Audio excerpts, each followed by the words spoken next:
सबसे पहले तो मैं आपको ये बता दूं कि हम और आप फिर से रूबरू होंगे जब आपका रिजल्ट आ जाएगा, और तब आप मुझसे ये कहेंगे कि 90 डेज पहले फियर था, लेकिन जैसे ही आधा सफर तय किया, आधे दिन गुजारे 45 डेज पर, वो जो फियर था वो कहीं ना कहीं गायब होता दिखा। मिड नवंबर आ चुका है। पहले सोचा था दिवाली निकल जाए उसके बाद पढ़ाई करेंगे, और अब कई बच्चे ऐसा सोच रहे होंगे कि यार शादी है, कजिन की शादी है, फैमिली में इंपॉर्टेंट शादी है, उसके बाद तैयारी करेंगे। वेट भैया, 95% लाना है ना, तो सब कुछ पढ़ना है, सब कुछ इंपॉर्टेंट है। बट सिमिलरली फिजिक्स में भी यही होगा। जो चैप्टर मेरा अच्छा है, हो सकता है मैं इसका वन शॉट रिवीजन देखूं और इससे जुड़े हुए क्वेश्चन सॉल्व करूं। बट अगर लाइट में और इलेक्ट्रिसिटी में मुझे प्रॉब्लम है तो मैं क्या करूंगा कीजिए। अब यहाँ पर कई स्टूडेंट्स ऐसा सोच रहे होंगे, सर शॉर्ट नोट्स वो क्या होता है? और जब ये एक्सरसाइज हम कर लेंगे तो मैं ये कह रहा हूँ आपसे कि एनसीईआरटी वाला जो कॉन्फिडेंस है ना, वो हमारा चरम पर होगा, और यही हमें चाहिए प्री बोर्ड के पहले। जब भी एग्जाम डेट्स अनाउंस होती है ना, तो पैनिक सिचुएशन आ जाती है। Yes, students panic whenever exam dates are announced, but exam dates आए हुए काफी टाइम हो गया है, और पैनिक सी सिचुएशन आप लोगों में होगी, डर सा लग रहा होगा, और बहुत सारे सवाल मन में घूम रहे होंगे। क्या पॉसिबल है, क्या ये मुमकिन है कि हम बचे हुए 3 महीनों में 90% से ज़्यादा, 95% से ज़्यादा स्कोर कर सकते हैं? क्या आपके मन में भी ये सवाल घूम रहे हैं? बहुत सारे स्ट्रेटेजी वीडियोस आपने देख लिए होंगे, या फिर आप अगर एक्सीडेंटली इस वीडियो पर आए, बहुत सही जगह पर आप आ गए, क्योंकि मैं आपको ये विश्वास दिलाना चाहता हूँ। आज हम प्रैक्टिकल सॉल्यूशन की बात करेंगे। मैं आपसे ये नहीं कहूँगा कि हाई वेटेज चैप्टर्स पढ़ लो, सैम्पल पेपर्स अभी से शुरू कर दो। बहुत सारी ऐसी चीज़ें होती है जो सही समय पर हमें करनी होती है। क्या वो प्रैक्टिकल सॉल्यूशन से, इनकी हम बात करेंगे। भाई 95% से ज़्यादा स्कोर करना है तो एक बात तो ऑब्वियस है कि हमें सब कुछ पढ़ना होगा, सब कुछ इंपॉर्टेंट है, जो भी हमारे सिलेबस का पार्ट है, राइट और रॉन्ग। तो एक प्रैक्टिकल सॉल्यूशन के साथ चलेंगे। जितना समय हमारे पास बचा है, हम कैसे आगे बढ़ सकते हैं, इन सभी मुद्दों पर हम चर्चा। मैं झूठे वादे आपसे नहीं करने आया हूँ, मैं आपको बिल्कुल सच से वाकिफ करा के आप खुद को और अच्छे से जान पाओ। खुद को अच्छे से जब जानोगे तो आप आपके लिए सही स्ट्रैटेजी बना पाओगे। और खुद के लिए सही स्ट्रैटेजी बनाना इसलिए ज़रूरी है क्योंकि हर एक स्टूडेंट यूनिक होता है, हर एक स्टूडेंट की सिचुएशन अलग अलग हो सकती है। हो सकता है कि मैं जो आपको स्ट्रैटेजी बताऊं वो आपके ऊपर बिल्कुल फिट हो, लेकिन मेरा काम यह है यहाँ पर कि मैं आपको इतना समझा जाऊं कि आप आपकी सिचुएशन के अकॉर्डिंग खुद को मोल्ड करते हुए अपनी स्ट्रैटेजी डिज़ाइन कर पाओ। तो शुरू करेंगे आज का जो हमारा टॉपिक है, जो हमारा मिशन भी है। जब फाइनल बोर्ड एग्जाम हमारे हों तो 90 डेज में हम कैसे 95% से ज़्यादा स्कोर कर सकते हैं, राइट। सबसे पहले तो मैं आपको ये बता दूं कि हम और आप फिर से रूबरू होंगे जब आपका रिजल्ट आ जाएगा, और तब आप मुझसे ये कहेंगे कि 90 डेज पहले फियर था, लेकिन जैसे ही आधा सफ़र तय किया, आधे दिन गुजारे 45 डेज पर, वो जो फियर था वो कहीं ना कहीं गायब होता दिखा।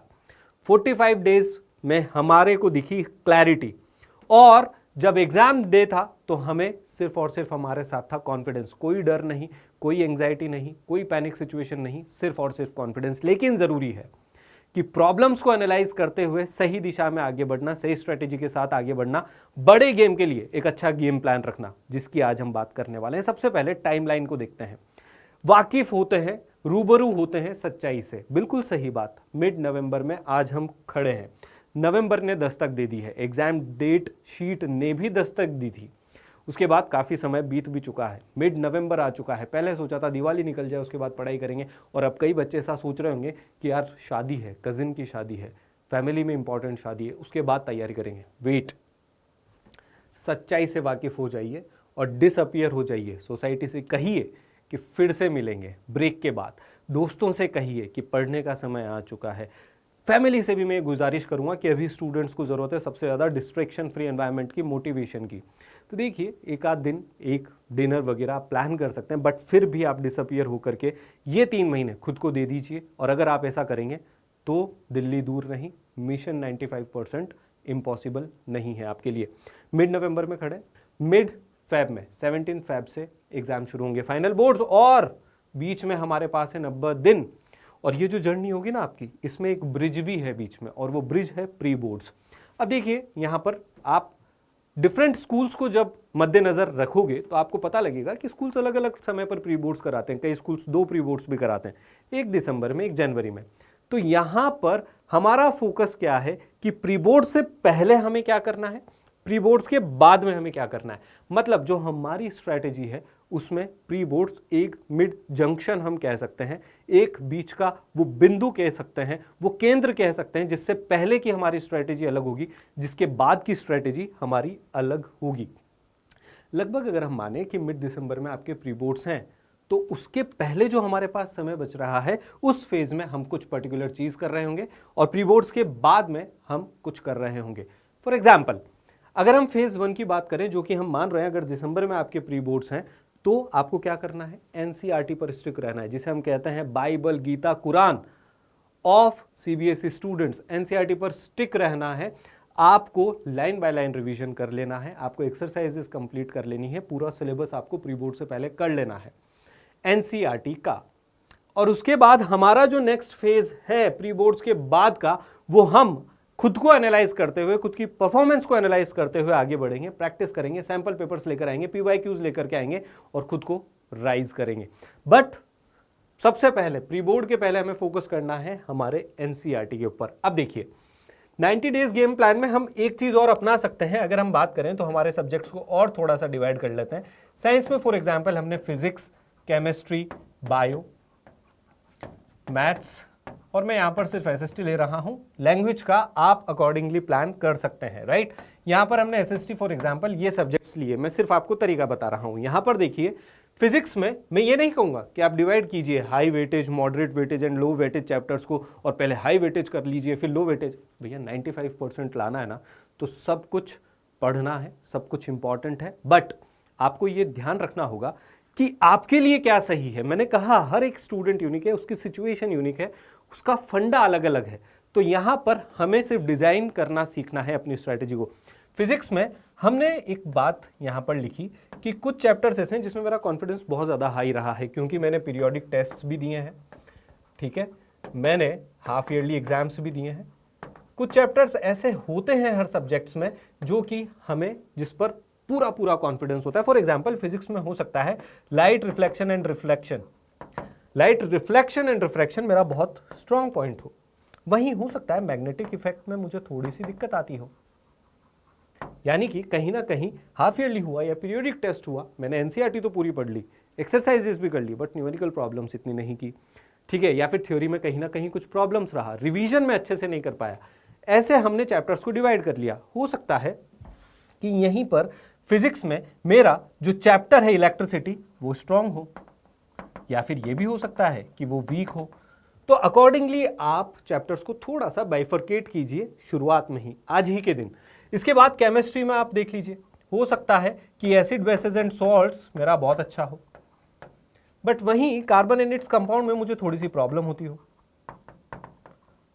मतलब मैं ये क्या कह रहा हूं, मैं चैप्टर्स को ऐसे नहीं डिवाइड कर रहा कि हाई वेटेज कौन से हैं, लो वेटेज कौन सा है, मैं चैप्टर्स को डिवाइड कर रहा हूं अपने कॉन्फिडेंस के स्तर के हिसाब से। यहां पर केमिस्ट्री में भी हमने सेम एक्सरसाइज कर ली, बायोलॉजी में भी ले लेते हैं।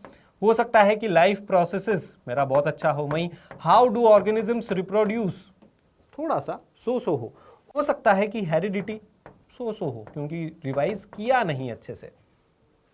मैथ्स में भी सेम एक्सरसाइज कीजिए, हो सकता है कि सर्कल्स मेरा बहुत अच्छा हो, या फिर हम कह सकते हैं स्टेट्स बहुत अच्छा हो सकता है कि यहां पर कुछ chapter for example surface area and volume 5 number का या जो भी क्वेश्चन इसमें से आएगा, मुझे कहीं ना कहीं इसमें थोड़ी सी समस्या हो रही है कॉम्बिनेशंस को समझने में। हो सकता है मुझे समस्या हो रही हो डिकोड करने में कि कौन कौन से शेप्स अवेलेबल हैं कॉम्बिनेशन में, क्या फाइंड करना है, एनालाइज करने में प्रॉब्लम हो रही हो क्योंकि रिवीजन अच्छे से नहीं किया, चैप्टर्स डिवाइड कर लिए हैं हमने। अब हमें क्या करना होगा, अकॉर्डिंगली स्ट्रैटेजी बनानी होगी। जब हम कह रहे हैं कि फेज 1 में हमें एनसीईआरटी अच्छे से करनी है, तो अब ये आपके ऊपर है कि आप पहले कौन से चैप्टर्स लेकर के जाएंगे। हो सकता है कि मैथ्स में मैं वो चैप्टर शुरू करूं जो कि थोड़ा सा हार्ड है मेरे लिए, जिसमें मेरा कॉन्फिडेंस लो है, क्योंकि मैं इस टाइम को अच्छे से यूटिलाइज करूंगा और मैं उस चैप्टर को अपना स्ट्रॉन्ग पॉइंट बनाऊंगा, एनसीईआरटी लाइन बाय लाइन पढ़ूंगा।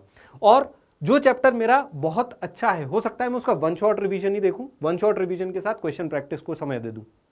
सिमिलरली फिजिक्स में भी यही होगा, जो चैप्टर मेरा अच्छा है हो सकता है मैं इसका वन शॉट रिवीजन देखूं और इससे जुड़े हुए क्वेश्चन सॉल्व करूं। बट अगर लाइट में और इलेक्ट्रिसिटी में मुझे प्रॉब्लम है, तो मैं क्या करूंगा, मैं NCERT line by line revise करूंगा, वन शॉट भी देखूंगा और क्वेश्चन प्रैक्टिस भी करूंगा। तो इस प्रकार से जब हमारे सामने हमारा होमवर्क होगा तो हम टाइम बचा सकते हैं। कहां हमें टाइम इन्वेस्ट करना है ये हमें पता हो सकता है। Now phase 1 before pre boards करना क्या है, फिर से रिपीट करेंगे, क्या समरी है। 35 डे चैलेंज हो सकता है, 30 डे चैलेंज हो सकता है, 28 डेज चैलेंज ही हो सकता है। इट डिपेंड्स ऑन कब आपके प्री बोर्ड्स होने जा रहे हैं। बिल्ड योर बेस, सबसे पहले आपकी फाउंडेशन हमें स्ट्रॉन्ग करनी है। फिनिश एवरी चैप्टर, सब चैप्टर खत्म करने हैं, high weightage low weightage doesn't matter, खत्म करने हैं सारे चैप्टर सिरे से। NCERT line by line revise करनी है। फॉर्मूला और कॉन्सेप्ट नोटबुक आप बनाइए। मैथ्स अगर आप पढ़ रहे हैं तो फॉर्मूला सारे आप लिख करके उस चैप्टर से रिलेटेड स्टिक कर लीजिए स्टडी टेबल पे अपने, राइट। कुछ ऐसी चीजें हैं जो आपको बार बार आप भूल जाते हैं, लिखिए उनको, चैप्टर से रिलेटेड जो भी चीजें हैं। और वन शॉट रिवीजन सेशन का यूज कीजिए। कैसे करना है स्मार्टली ये मैंने आपको बताया। जब आपके सामने हाई कॉन्फिडेंस लो कॉन्फिडेंस वाले चैप्टर्स लिखे हुए हैं तो हाई कॉन्फिडेंस वालों को वन शॉट देख के और अपने नोट्स को रिवाइज करते हुए क्वेश्चन प्रैक्टिस आप कर सकते हैं। सेम मैनर में आपको आगे बढ़ना है। अब देखिए सब्जेक्ट प्लानिंग आप कर सकते हैं। फॉर एग्जांपल अगर 35 डेज बचे तो यानी कि 5 सब्जेक्ट अगर हम कंसिडर करें तो एक सब्जेक्ट के लिए 7 दिन बचते हैं। 28 डेज हैं तो अकॉर्डिंगली एक सब्जेक्ट के लिए कितने दिन बच रहे हैं एनसीईआरटी पूरी पढ़ने के लिए, ये आपको कैलकुलेट करना होगा। हम यहाँ पर मान के चल रहे हैं कि 6 से 7 दिन अभी आपके पास पर सब्जेक्ट हैं। तो यहाँ पर क्या करेंगे, डे 1 to 4 को आप यूटिलाइज कीजिए, रीड कीजिए, सॉल्व कीजिए एनसीईआरटी एक्सरसाइज थोरोली। और यहाँ पर आप जितना यहाँ पर कंसिस्टेंसी के साथ, जितना दृढ़ निश्चय के साथ आप बैठेंगे, ये समय कम नहीं होगा आपके लिए। फिर से यहाँ पर आप वन शॉट देख करके आप एनसीईआरटी लेकर के आपको खत्म करने हैं ये चैप्टर्स। फिर शॉर्ट नोट्स जो आपने बनाए उसके साथ रिवाइज कीजिए। अब यहाँ पर कई स्टूडेंट्स ऐसा सोच रहे होंगे, सर शॉर्ट नोट्स वो क्या होता है। देखिए आप अगर इस चैनल पर नए हैं तो आपको हो सकता है कि इस बात का अंदाजा ना हो, बट अगर आप रेगुलर विजिटर हो इस चैनल पर तो आपको पता होगा कि हमने हाफ ईयरली रणभूमि भी यहाँ पर एक सीरीज थी जो आपके लिए हम लेकर के आए थे, जिसमें टर्म 1 के सारे चैप्टर्स रिवाइज करवाए गए थे। और पूरे जितने भी हैंडआउट्स होते हैं वो आपको टेलीग्राम चैनल पर मिलते हैं, तो आप सीधा सीधा उनको भी यूटिलाइज कर सकते हैं। आप वो क्लासेस देख सकते हैं अगर आपने नहीं देखा तो टर्म 1 तो आपके वैसे ही कंप्लीट हो जाएंगे। और बाकायदा आप शॉर्ट नोट्स के लिए हैंडआउट्स को डाउनलोड कर सकते हैं। तो जो भी स्टडी मटेरियल यहाँ पर आपके सामने प्रेजेंट किया जाता है वो आपको टेलीग्राम पर परोसा जाता है। तो अगर आप टेलीग्राम चैनल विजिट नहीं कर रहे हैं तो आप वो भी करिए। और साथ में यहाँ पर एक चीज़ और ऐड करूँगा, आप आपके प्री बोर्ड्स कब हैं वो भी यहाँ पर कमेंट में मेरे साथ शेयर करेंगे, ताकि जो हम रिवीजन वैसे सीरीज आपके लिए बहुत सारी चीज़ें अभी पाइपलाइन में है जो कि आपको इस चैनल पर देखने को मिलेंगी, बट आप प्री बोर्ड की आपकी डेट्स लिखेंगे तो उससे और स्पेसिफिक और अच्छे तरीके से हम आप तक पहुंच पाएंगे। तो यहाँ पर ज़रूर कमेंट डाउन कीजिए कि आपके प्री बोर्ड्स कब हैं। और यहाँ पर डे 6 पे हमने लिखा है practice test and recap, revise कीजिए। यहाँ पर एक मेथड है जो आपको फॉलो करना है, दैट इज चेकलिस्ट मेथड। अगर आपने कोई चैप्टर है, मैथ्स है, मैथ्स के सारे चैप्टर्स आपने नोट डाउन किए। अब इस चैप्टर के आगे 3 टिक सिस्टम्स हम रखेंगे। 1 टिक एनसीईआरटी पढ़ ली है, 2 टिक वन शॉट भी देख लिया है या फिर इसकी एक्सरसाइजेस भी हमने सॉल्व कर लिए, 3rd टिक रिवीजन भी डन है। अगर किसी चैप्टर के आगे 2 टिक हैं तो हमें तीसरे टिक तक पहुंचना होगा। और जब ये एक्सरसाइज हम कर लेंगे तो मैं ये कह रहा हूं आपसे कि एनसीईआरटी वाला जो कॉन्फिडेंस है ना वो हमारा चरम पर होगा, और यही हमें चाहिए प्री बोर्ड के पहले। ठीक है, तो 3 टिक सिस्टम जो है ये चेकलिस्ट मेथड आपको फॉलो करना है। अब आता है phase 2 after pre boards, the real game. और यहां पर 3 टाइप के स्टूडेंट्स हमें देखने को मिलते हैं। इतने सालों से ये चीज कांस्टेंट है। जब भी प्री बोर्ड्स होते हैं तो कुछ बच्चे होते हैं ओवर कॉन्फिडेंट, बोर्ड्स मेरा कुछ नहीं बिगाड़ सकते, क्योंकि प्री बोर्ड्स में बहुत आग मचा दी, आग लगा दी। इसके बाद आते हैं पैनिक्ड स्टूडेंट्स, यार मेरा बहुत स्ट्रांग था, रिवाइज भी किया, पढ़ा भी था, बट मार्क्स स्कोर नहीं कर पाए हम, क्या मुझसे हो पाएगा। पैनिक सिचुएशन और ज़्यादा बढ़ जाती है, जितनी एग्जाम डेट आई थी तब नहीं थी उससे भी डबल हो जाती है। 3rd होते हैं डिटरमाइंड स्टूडेंट्स। ये जो स्टूडेंट्स होते हैं ना, ये जानते हैं कि प्री बोर्ड्स हमारे लिए एक ब्रिज है, प्री बोर्ड्स हमारे लिए एक प्रैक्टिस ग्राउंड है, और हम रूट्स से जो भी प्रॉब्लम्स हमने फेस की प्री बोर्ड्स में, चाहे से मैथ्स में किसी पार्ट में कुछ मार्क्स कम रह गए, कहीं पर एक्सपेक्टेशंस कुछ थी पर नहीं कर पाए, कहीं पर सिली मिस्टेक्स कर दी, कहीं पर कुछ एरर सामने आ गई, कहीं पर रिवीजन नहीं कर पाए, इन सारी सिचुएशन को एनालाइज करके ये डिटरमाइंड बच्चे कहते हैं कि हम रूट्स से सारी प्रॉब्लम्स को इरेडिकेट करते हुए आगे पढ़ाई करेंगे। और आपको एक चीज़ और कह दूं, टॉपर्स हमेशा से टॉपर्स नहीं रहते। ऐसे कई स्टूडेंट्स का एग्जाम्पल मैं आपको दे सकता हूं जिन्होंने प्री बोर्ड्स में 100% स्कोर किया किसी सब्जेक्ट में, वहीं बोर्ड्स में देखा तो 60% ही मार्क्स आए। ऐसे कई सारे स्टूडेंट्स हैं जिन्होंने प्री बोर्ड्स में सिर्फ और सिर्फ 60-70% मार्क्स किसी सब्जेक्ट में लेकर आए, लेकिन 100% वो हो गया बोर्ड्स में। कैसे हुआ ये, कैसे हो सकता है ये? जब वो अपनी मिस्टेक्स को एनालाइज करते हैं और अकॉर्डिंगली काम करना शुरू करते हैं। अब ये जो रियल गेम है ना, ये जो 45 डेज, 50 डेज, 40 डेज जो आपके पास बचे हैं प्री बोर्ड के बाद, 30 डेज, इन डेज को आपको समझना होगा। आपको आपका स्वॉट एनालिसिस आपने कर लिया है, स्ट्रेंथ आपने पता लगा ली, वीकनेसेस आपने पता लगा ली, अपॉर्चुनिटीज आपने पता लगा ली, थ्रेट्स आपने पता लगा ली। अब बारी है इनके ऊपर काम करने की। काम कैसे करेंगे? ये जो एक्शन प्लान है ना, ये आप आपके हिसाब से डेज जो हैं यहाँ पर चेंज कर सकते हैं। आपके पास रीबिल्ड करना है, रीफोकस करना है और राइज करना है। अल्टीमेटली कैसे? सब्जेक्ट्स को ग्रुप कीजिए। प्री बोर्ड्स में जो हाई स्कोरिंग सब्जेक्ट्स रहे, let's say SST, chemistry, physics, अच्छा स्कोर किया। साथ ही साथ लो स्कोर वाले सब्जेक्ट्स को भी आप एक टेबल आप बना लीजिए जिसमें आप लिख सकते हैं, कॉलम में लिख सकते हैं, मैथ्स हो सकता है, बायोलॉजी हो सकता है, व्हाट्सोएवर। तो यहाँ पर आपने हाई स्कोर और लो स्कोर में डिवाइड कर लिया सब्जेक्ट्स को। अब देखिए कि जो मेरे हाई स्कोरिंग सब्जेक्ट्स हैं उसका रिवीजन करने का जो मेरा तरीका होगा और जो लो स्कोरिंग वाले सब्जेक्ट्स का रिवीजन करने का तरीका होगा थोड़ा सा डिफर करेगा। हाई स्कोरिंग सब्जेक्ट्स पे मैं डायरेक्टली सैंपल पेपर्स पे जाऊंगा और स्ट्रॉन्ग करूंगा, पीवाईक्यूज पर जाऊंगा। और जो लो स्कोरिंग सब्जेक्ट्स है ना, उसमें मैं फिर से मैराथॉन्स क्लासेस भी देखूंगा, थोड़ा एक्स्ट्रा अटेंशन उनको मैं पे करूंगा। राइट, यहां पर watch marathons, one shot revisions. इस चैनल पर वन शॉट रिविजन्स आपके कंडक्ट हो ही रहे हैं और नो डाउट इस चैनल पर मैराथॉन्स क्लासेस भी आपके लिए आएंगी। आपसे ये वादा है कि जिस प्रकार से भी रिवीजन पॉसिबल है ना 360 डिग्री अप्रोच के साथ, वो हम आपके लिए लेकर के आएंगे। साथ ही आपको यहां पर sample papers, PYQs, top 100 questions, super 100, super 50, जितने क्वेश्चंस आपको प्रैक्टिस करवाए जा सकते हैं ना, ताकि आपको कुछ भी ऐसा लगे ही नहीं कि यार ये क्वेश्चन ने तो मुझे एग्जाम में सरप्राइज कर दिया। गारंटीड कोई ऐसा क्वेश्चन होगा ही नहीं जो आपको सरप्राइज कर दे। प्रैक्टिस 5 इयर्स पीवाईक्यूज, पिछले 5 सालों के पीवाईक्यूज सॉल्व कीजिए और सिर्फ सॉल्व करना ही काफ़ी नहीं है। जो एरर आप कर रहे हैं, जो मिस्टेक्स आप कर रहे हैं, उन्हें एनालाइज कीजिए, उन्हें समझिए और फिर उसके बाद आगे बढ़िए। तो ये प्रैक्टिस आपको करनी है आफ्टर प्री बोर्ड्स। और यहाँ पर मैं आपसे कह दूँ कि प्रैक्टिस जो आप कर रहे हैं ना, वो रियल एग्जाम फील के साथ प्रैक्टिस कीजिए। डिस्ट्रैक्शन फ्री एनवायरनमेंट रखिए घर का भी, और जो टाइम आप सॉल्व कर रहे हैं ना जब सैंपल पेपर्स, वो टाइम रखिए जो आपका बोर्ड एग्जाम है, ताकि आपका ब्रेन जो है वो ट्रेन हो और यहाँ पर एनर्जी ड्रेन्ड फील ना हो आपको एग्जाम के वक्त। तो 10:30 से 1:30 का बहुत अच्छा समय है। यहाँ पर आप एक फुल पेपर सॉल्व कीजिए। ऑल्टरनेट सब्जेक्ट्स आप ले सकते हैं, या फिर जिस पैटर्न में आपके एग्जाम्स हैं, लेट्स से मैथ्स का पहले है, सोशल साइंस का लास्ट में, इसी प्रकार से सैंपल पेपर सॉल्व करने का ऑर्डर भी आप फिक्स कर सकते हैं। रिपीटेड क्वेश्चंस जो हैं, आप जब पीवाईक्यू सॉल्व कर रहे हैं तो जो रिपीटेड क्वेश्चंस हैं उनको यहाँ पर समझिए, उनको यहाँ पर लिखिए, पहचानिए। और एग्जाम पैटर्न भी चेंज हुआ है, आपको पता है, तो पैटर्न को भी समझिए। ऐसा नहीं कि हम पीवाईक्यूज जब देख रहे हैं वो पुराने पैटर्न में से थे और फिर इसी ने सरप्राइज कर दिया, सर मैं तो भूल ही गया था, प्री बोर्ड भी दिया पर फिर भी भूल गया। बट यहाँ पर पैटर्न्स को भी आपको ध्यान में रखना है। जैसे साइंस में बायोलॉजी का अब एक सेक्शन हो गया, केमिस्ट्री का अलग, बायो फिजिक्स का अलग, एसएसटी में भी सिमिलरली 20-20-20-20-20 4 सेक्शंस हैं, हिस्ट्री, सिविक्स, ज्योग्राफी। और तो यहाँ पर ये पैटर्न भी आपको ध्यान में रखना होगा। Right, make a top 50 repeated questions list पर सब्जेक्ट। अगर ये नहीं भी करोगे ना तो हम आपके लिए तो चैनल पर लेकर आने ही वाले हैं बहुत सारी इस प्रकार की चीज़ें, तो ये आपको ध्यान में रखना है। राइट, अब जो फाइनल 10 डेज हैं इसकी भी बात करेंगे, लेकिन यहाँ पर एक और बहुत इंपॉर्टेंट चीज़ थी जो मैं आपके साथ शेयर करूँगा, वो है ये। जब आप प्रैक्टिस कर रहे हो ना तो एटलीस्ट ये टारगेट बना लेना कि प्री बोर्ड्स के पहले और बाद में मिला कि मुझे 10 सैंपल पेपर एटलीस्ट सॉल्व करने ही है।